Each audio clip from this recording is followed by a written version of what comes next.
The Paul family has always been out of sync with Republicans on the Iraq War. You will remember that Rand Paul's father, Ron Paul, was a vocal opponent of the war when he was running for president. He was actually one of the 7 lawmakers who voted against it.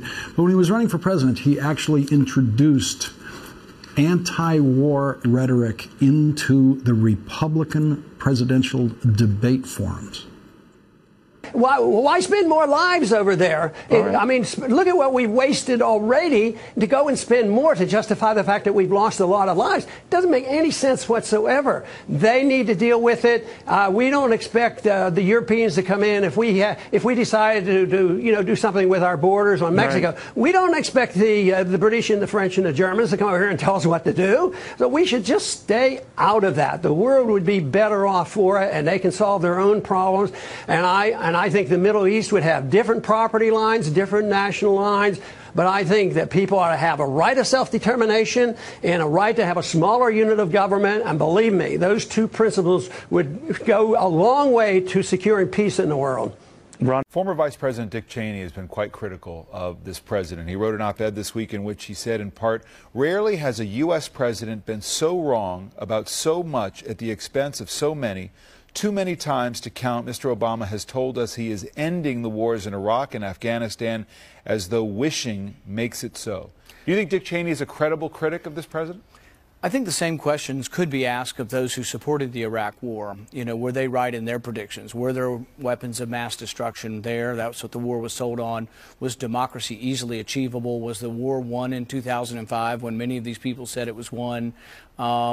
They didn't really, I think, understand the civil war that would break out. And what's going on now, I don't blame on President Obama. Has he really got the solution? Maybe there is no solution. But I do blame the Iraq war on the chaos that is in the Middle East. I also blame those who are for the Iraq war for emboldening Iran. These are the same people now who are petrified of what Iran may become, and I understand some of their worry. You're not a Dick Cheney Republican when it comes to American power in the Middle East. What I would say is that the war emboldened Iran. Iran is much more of a threat because of the Iraq war than they were before. Before there was a standoff between Sunnis and Shiites. Now there is Iranian hegemony throughout the region. Rand Paul, with all due respect, is basically an isolationist. He doesn't believe we ought to be involved in that part of the world. I think it's absolutely essential. Vice President disagreeing with you? It wouldn't be the first time he made a mistake. That as well. Ron Paul joining me right now. Congressman, what did you think of that? Well, it's understandable, and if you understand where they're coming from, you can figure out what they're doing.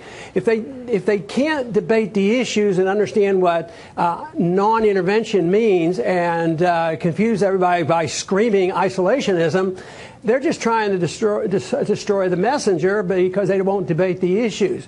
But I would say that people like Cheney and his friends are the real true isolationists. They have isolated Cuba. They are isolating Russia right now. They isolated Iraq until we bombed them and invaded them. And look at the mess we have there. We've isolated Iran, all due to these people who call us isolationists. Well, look, I think we throw this term around, isolationist. So what is it that we are defining as isolationism? Is it the unwillingness to send in a large American land army to Baghdad, to Iraq for the 3rd time in 20 years?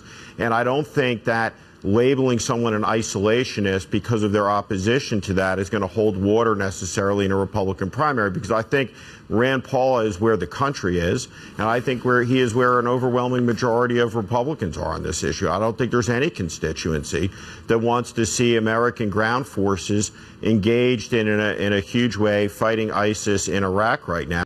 An even bigger hooray for Rand Paul. That's right, I said it, Rand Paul. Now, I never thought I'd be saying this, but this guy is talking common sense, thank goodness, especially about Iraq. Listen to this. Am I willing to send my son to retake back a city, Mosul, that they weren't willing to defend themselves? I'm not willing to send my son into that mess. Well, hey, hallelujah. Rand Paul says he wouldn't send his kids to die in Iraq. I've got 2 boys. Neither would I. Probably neither would you. Rand Paul is blaming also Dick Cheney for this whole mess. So do I. And back here at home, Rand Paul says he wants to build a stronger American democracy right here by, among other things, restoring voting rights for some former prisoners. Now, I love this. Just stop trying to fix every other country and give more Americans a real stake in this country. I am loving this guy. And besides, everybody has an agenda, you know, an oil agenda, expansion, religious agendas, all these kinds of things that justify this type of intervention. And if we don't look at that and reassess our foreign policy, I think wonderful things are happening today is that the failure not only of the economic system and fascism and communism, all of these things, the failure of our foreign policy is waking the American people up. There's never been quite the unanimity about no more war. We're sick and tired of them. Bring our troops home. And the majority are with us now. Of course, you know, in 08, when I said don't do this, or in 02 and 03, I said let's stay out. You know, you were un-American if you said we shouldn't go to another war. But now it's a different world, and I think it's great that we're moving that direction. I use something that one of your Republican colleagues said, Senator Marco Rubio. He was talking about why this is important, and he does believe that national security is at stake. The reason why we care is because we cannot allow a safe haven to develop there that can be used to carry out attacks that can kill Americans, including here in our homeland. So do you believe that the ISIS is a national security threat to the United States? Well, do you know where the safe haven is?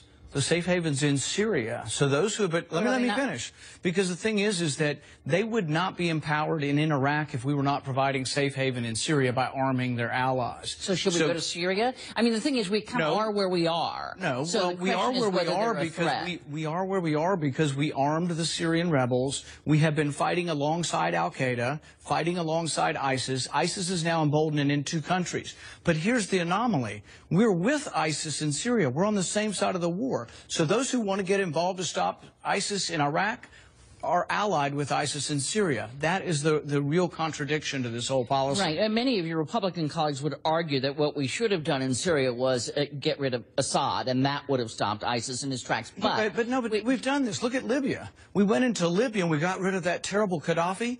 Now it's a jihadist wonderland over there. There's jihadists everywhere. If we were to get rid of Assad, it would be a jihadist wonderland in Syria. It's now a jihadist wonderland in Iraq, precisely because we got over-involved, not because we had too little involvement, but too much involvement. And here we should have not armed them. If we wouldn't have armed them in Syria, maybe they wouldn't be in Iraq. Right? So the past is 6 months ago. The past is still the current as well. It is the present. We are still arming the radical Islamic rebels in Syria. So the homeland, they're going back and forth across the border. They go back into Syria, and that is a homeland that we are helping to defend. How do you stop that? Well, let's not be involved in the Syrian civil war, and let's not be involved in the Iraq civil war. I think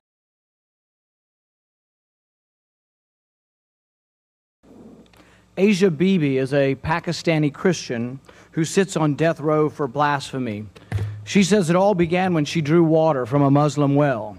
As she was filling her bowl with water, the crowd formed chanting, "Death, death to the Christian." She pleaded for her life. She was pelted with stones, punched in the face, and dragged through the streets. The local imam finally intervened, only to say, "If you don't want to die, convert to Islam." The crowd descended on her again, pelting her with sticks and stones.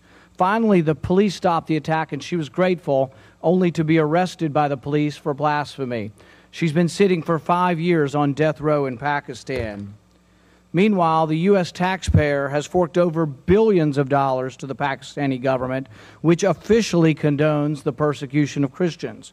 Many countries that receive U.S. foreign aid have laws that officially discriminate against Christians and women. Persecution of women is wrong. Persecution of Christians is wrong. Persecution of women or Christian in the name of any religion is wrong, and our aid money should have conditions upon it. We should not give one dime of aid to countries that persecute women or Christians. Some say our aid projects our power. These same people, though, resist any conditions on our aid. Time after time, I've attempted to attach restrictions to aid to Egypt, to Pakistan, to the Palestinian Authority, and yet the majority in Congress and in the Senate has resisted every attempt to attach conditions. We should not send aid to countries who have official policies that discriminate against women and religious liberty. We are being taxed to send money to countries that are not only intolerant of Christians, but openly hostile. Christians are imprisoned and threatened with death for their beliefs. Our job as the powerful is to use our might to speak to those who cannot. Whether that is the bully pulpit of our foreign aid, our State Department, our immigration policy, or our trade policy, we should not be giving money without restrictions to people who violate basic human rights. I'm glad to be a part of this, and I think this is a good step forward. Thank you, Sharon. Thank you, Senator. Mr.